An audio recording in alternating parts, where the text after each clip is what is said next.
May 5th, 1945. The Austrian Alps. Captain Jack Lee of the U.S. 23rd Tank Battalion stared at the German officer standing in front of his Sherman tank, white flag in hand. The war had been over for 3 days in some parts of Europe. Hitler was dead. Berlin had fallen. German forces were surrendering everywhere. But this major wasn't surrendering. He was asking for help. There are French prisoners in Castle Itter, the German said in broken English. Important people. Former prime ministers, generals, politicians. The SS will kill them. We cannot defend the castle alone. Will you help us? Lee looked at his crew, at the German major, at the white flag. Every instinct said this was a trap. Germans and Americans didn't team up. They killed each other. That's what war meant. But Lee had heard the reports. SS units weren't surrendering, and they were committing atrocities, executing prisoners, making suicidal last stands. If what this German said was true, French VIPs were about to be murdered. Lee made a decision that would result in the strangest battle of World War II. Get in the tank, he said. Let's go save your Frenchmen. This is the story of the battle for Castle Itter, the only time in World War II that Americans and Germans fought side by side against a common enemy. A battle featuring French prime ministers, Wehrmacht soldiers, American tankers, Austrian resistance fighters, and one legendary Sherman tank making a last stand at a castle gate. A battle so strange that military historians didn't believe it actually happened until decades later. The castle, a prison for the elite. Castle Itter sits on a hill in the Austrian Alps near the town of Vogel, about 60 miles from Innsbruck.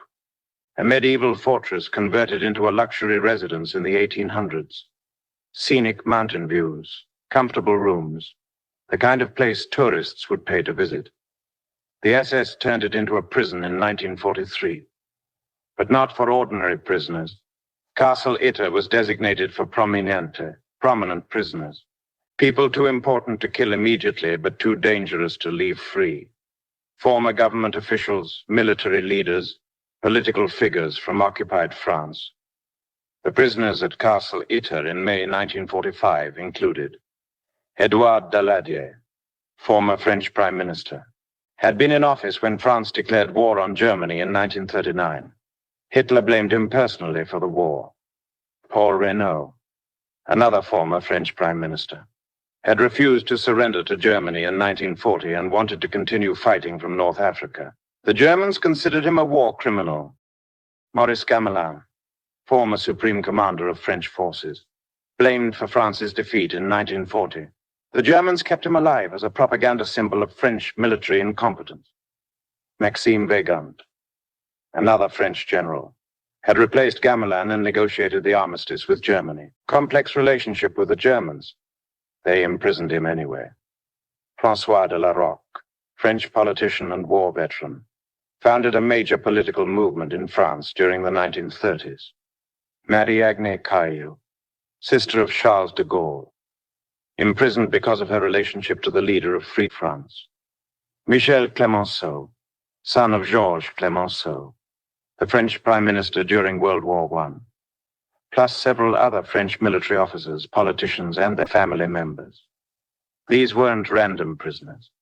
These were people who'd led France, commanded armies, shaped European politics. The SS kept them at Castle Itter as hostages, potential bargaining chips for negotiations that never materialized.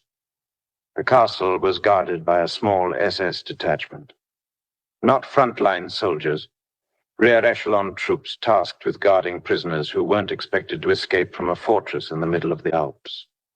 Life at Castle Itter was surreal. The prisoners lived in relative comfort, decent food, comfortable rooms, access to books and games. But they were still prisoners, still hostages, still potential victims if the SS decided they were no longer useful. By late April 1945, the situation was changing rapidly. The collapse, May 1945. May 1st, 1945. Hitler committed suicide in his Berlin bunker. The Nazi regime was collapsing. German forces were surrendering across Europe. But the war wasn't over everywhere. Pockets of fanatic resistance remained, SS units particularly. true believers who'd rather die than surrender. At Castle Itter, the SS guards realized they had a problem. The war was ending. They were about to become prisoners themselves. And they were guarding some of France's most important political figures. What would the Allies do to SS guards who'd imprisoned French prime ministers? On May 3rd, the SS commander at Castle Itter made a decision. He ordered his guards to abandon the castle. Just leave. The prisoners could fend for themselves. The SS guards departed, taking weapons and vehicles. They left the French prisoners locked in the castle with no guards, no protection, and no way to leave. The prisoners were suddenly free, and in extreme danger, because 30 miles away an SS unit was making a last stand. The 17th SS Panzergrenadier Division Gotz von Berlichingen, a fanatical unit that refused to surrender. They were scattered across the Austrian Alps, fighting American forces, executing deserters, and killing anyone they deemed traitors. And they knew about Castle Itter. They knew who was imprisoned there. They considered the French prisoners traitors and collaborators who'd failed to resist Allied advances. The SS were coming, and the French prisoners had no way to defend themselves. The cook, an unlikely hero. Andreas Krobot was the castle cook, not a prisoner, a local Austrian hired to prepare meals. He'd watched the SS guards leave on May 3rd and realized what was happening. The prisoners were in danger. Someone had to get help. Krobot had connections to the Austrian resistance, locals who'd been quietly undermining Nazi control, hiding deserters, and preparing for the moment Germany collapsed. On May 4th, Krobot left the castle and made his way to Vorgl, the nearest town. He contacted resistance leader Alice Meyer and explained the situation. French VIPs trapped in a castle, SS forces approaching. Someone had to help them. Meyer knew exactly one person who might be able to help, and it was going to be a very difficult conversation. Major Josef Gangl, the Wehrmacht officer who switched sides. Major Josef Gangl was a German Wehrmacht officer stationed near Vorgl. Professional soldier, fought in France, Russia, and now Austria. Not a Nazi party member, a career military man who'd served his country. But by May 1945, Gangl had a problem. He knew the war was lost. He knew the Nazi regime was criminal. He knew that continuing to fight was pointless and would only result in more death. He'd made contact with the Austrian resistance. Secretly, he'd been passing information, looking the other way when resistance members moved through the area, preparing to surrender to American forces when they arrived. When Meyer told him about Castle Itter, Gangl understood immediately. If the SS reached those French prisoners, they'd execute them. This was exactly the kind of pointless atrocity the SS was committing everywhere in Germany's final days. Gangl had approximately 10 Wehrmacht soldiers under his command. They'd abandoned their units, deserted from the dying German army, and were hiding in Vorgl, waiting for the war to end. 10 men couldn't defend a castle against an SS division. But Gangl knew who could help. American forces were advancing through the area. If he could make contact with them, convince them to help defend the castle, it was insane. He was a German officer. American forces might shoot him on sight. Even if they didn't, why would they trust him? Why would they believe him? But Gangl was out of options. The French prisoners needed help. Only the Americans could provide it. On May 4th, he sent a message to American forces. German officer requesting to meet under white flag. Urgent matter regarding French prisoners. Captain Jack Lee, the American tanker. Captain Jack Lee commanded a unit of the 23rd Tank Battalion, 12th Armored Division. His tank was a Sherman M4 nicknamed Besotten Jenny. Besotten being an old-fashioned word meaning drunk or infatuated. Lee and his crew had fought across France and into Germany and Austria. By May, they were in mop-up operations, accepting surrenders, securing towns, dealing with the chaos of Germany's collapse. When Lee received word that a German officer wanted to meet under white flag, he was skeptical. Ambushes disguised as surrenders happened. SS units pretending to surrender, then attacking.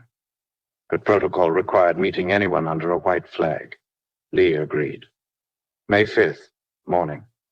Major Gangl approached Lee's position. White flag visible, accompanied by resistance member Mayer and a few soldiers. Gangl explained the situation in his limited English. French prisoners at Castle Itter. Important political figures. SS division approaching. Need American help to defend the castle. Lee's first reaction was disbelief. This sounded like a trap. German officer shows up with a wild story about French VIPs in a castle, needs American help fighting other Germans. But Gangl had brought proof. Documents identifying the prisoners. Maps showing the castle location.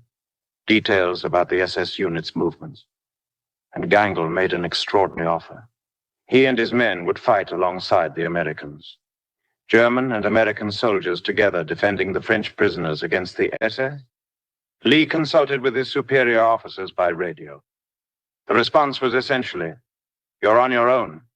If you think this is legitimate, do what you think is right. But we can't officially authorize Americans and Germans fighting together." Lee looked at Gangl, at his small group of Wehrmacht soldiers who'd deserted rather than keep fighting a lost war, at the Austrian resistance members who'd risked their lives to get help. He made his decision. "All right," Lee said. "Let's go get your Frenchmen." The approach, an unlikely alliance, May 5th afternoon. Captain Lee took approximately 15 American soldiers, infantry and tank crew, plus his Sherman tank, Besotten Jenny. Major Gangl brought his 10 Wehrmacht soldiers. The Austrian resistance contributed a few armed locals.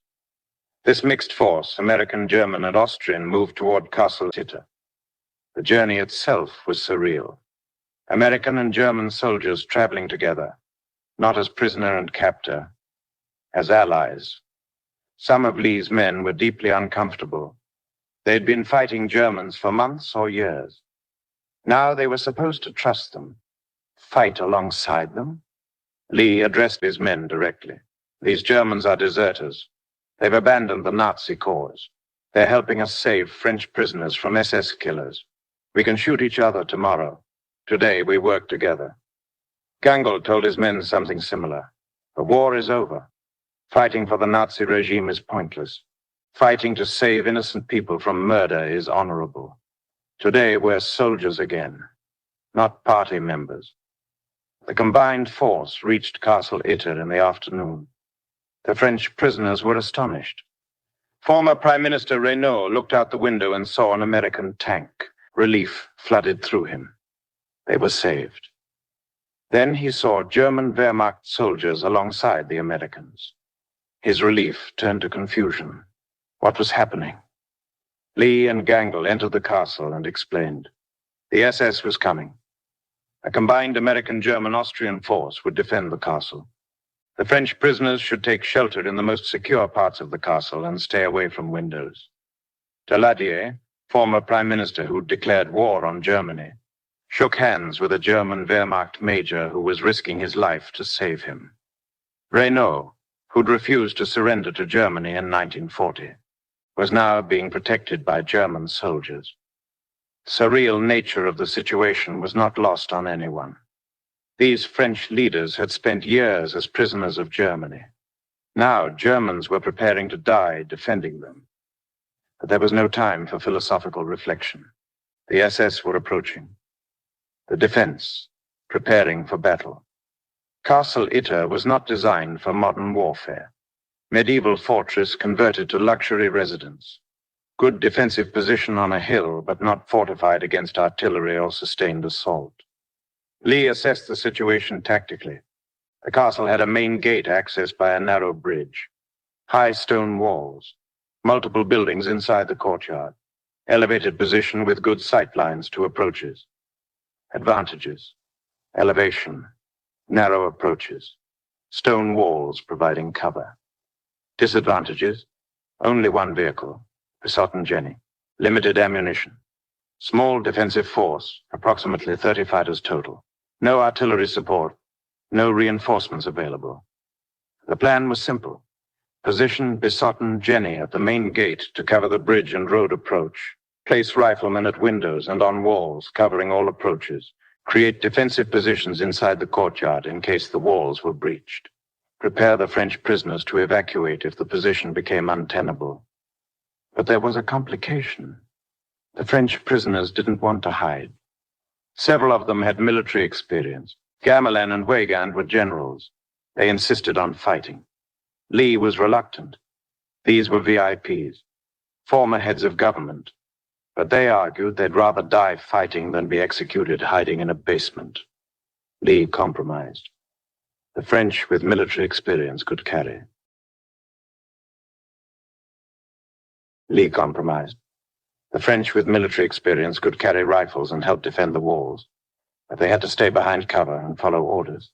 No heroic charges. No unnecessary risks.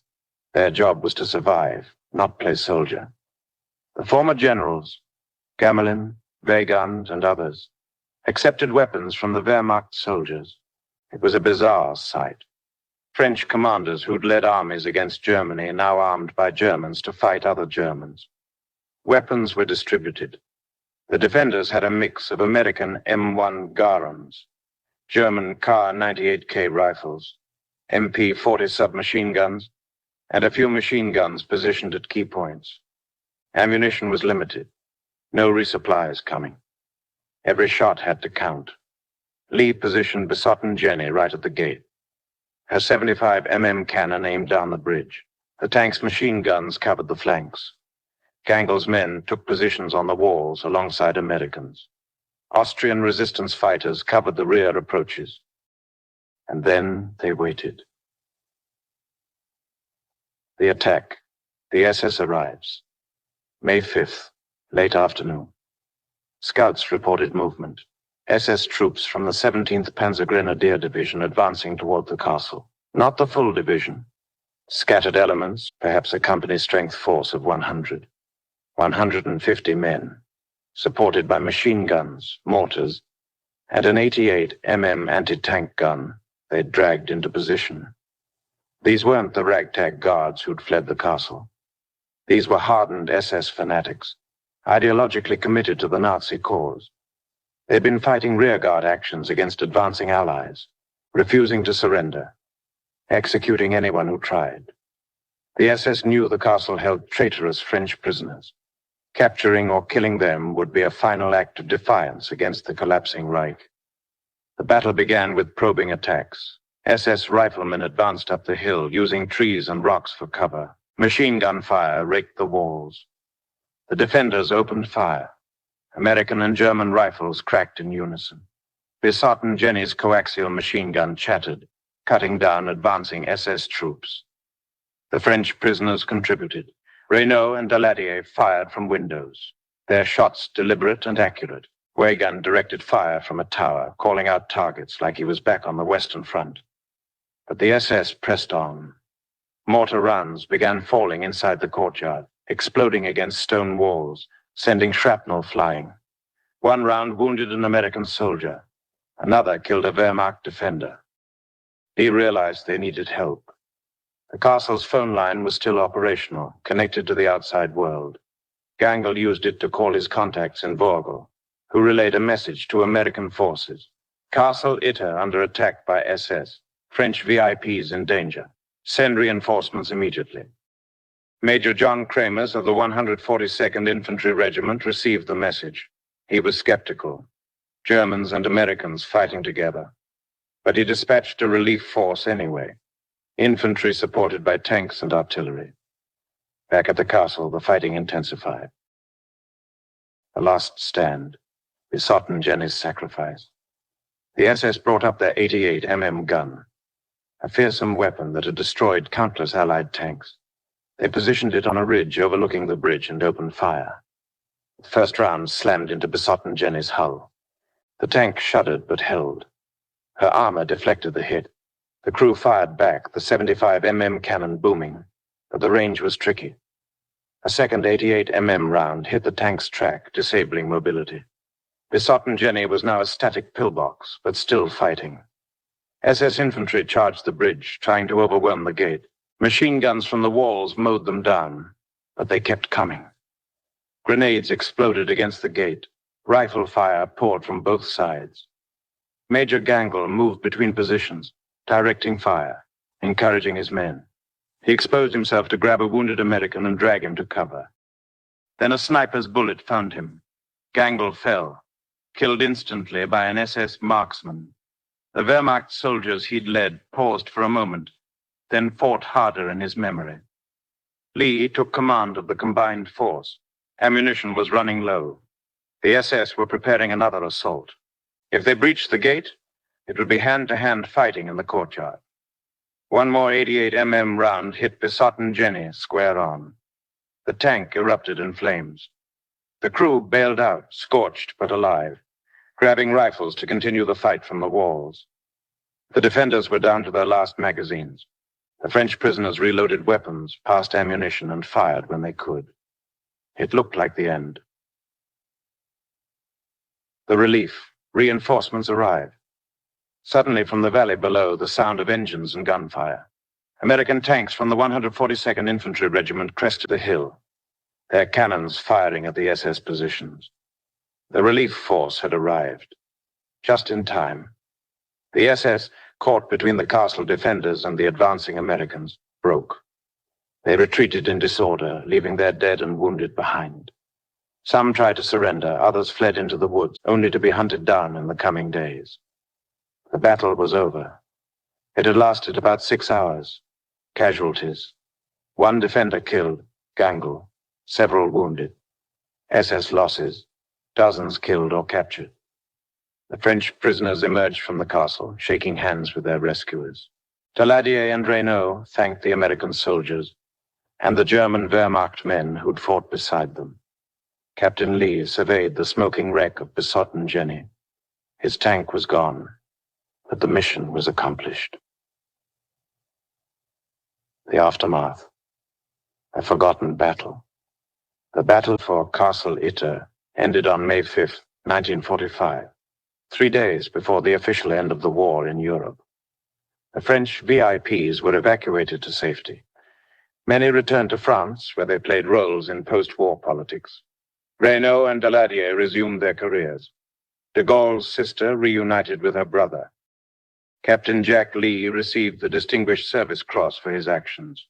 He survived the war and returned home. Major Josef Gangl was buried with honors by the Austrian resistance. A street in Vogel is named after him today. He's remembered as a hero who chose humanity over ideology. The Wehrmacht soldiers who fought with him were treated as defectors, not enemies. Most surrendered peacefully to American forces. The battle faded into obscurity for decades. It was too strange, too improbable.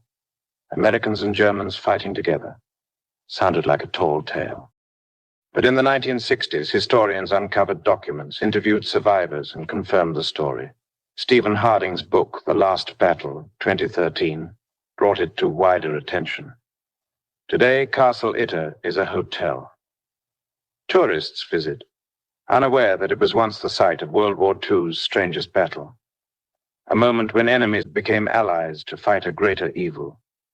In a war defined by division and hatred, the battle for Castle Itter stands as a reminder that even in the darkest times, unlikely alliances can form, and that sometimes the line between enemy and friend is drawn not by uniforms, but by choices.